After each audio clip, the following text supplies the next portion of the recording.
his apartment building. Hoodie pulled over his head, phone silent in his lap. It had been 4 days since he'd eaten a full meal, and almost a month since his last paycheck. The temp job didn't call him back.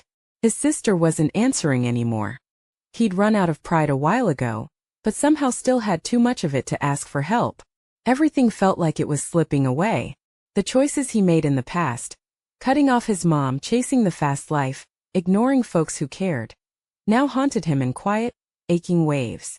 He wasn't even sure who he was anymore. He heard a bag rattle and looked up. "Boy, you look like life's been whooping on you," said Miss Laverne, the neighbor from 2C.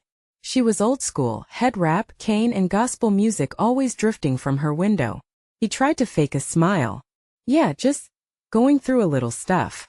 She sat down slowly beside him and handed him a brown bag. Warm cornbread and a boiled egg inside. He didn't even pretend to decline. They sat in silence for a moment while he ate. Then she said quietly, "You ever heard the story of the boy that left home with his pockets full and came back with nothing?" Derek raised an eyebrow. She nodded. Luke chapter 15. Young man told his father, "Give me my inheritance now." Went out living fast, drinking, women, big spending. Thought he had it all figured out. But hard times came. Famine. And that boy ended up feeding pigs. So broke, he was jealous of what the pigs were eating. Derek smirked. "That's real low." Miss Laverne's eyes softened. "Yes, baby. But the story don't end there." That boy said to himself, "I will arise and go to my father." And when he got back home, his daddy didn't scold him, didn't shame him. The Bible says, "When he was yet a great way off, his father saw him and had compassion and ran and fell on his neck and kissed him." She looked right at Derek then.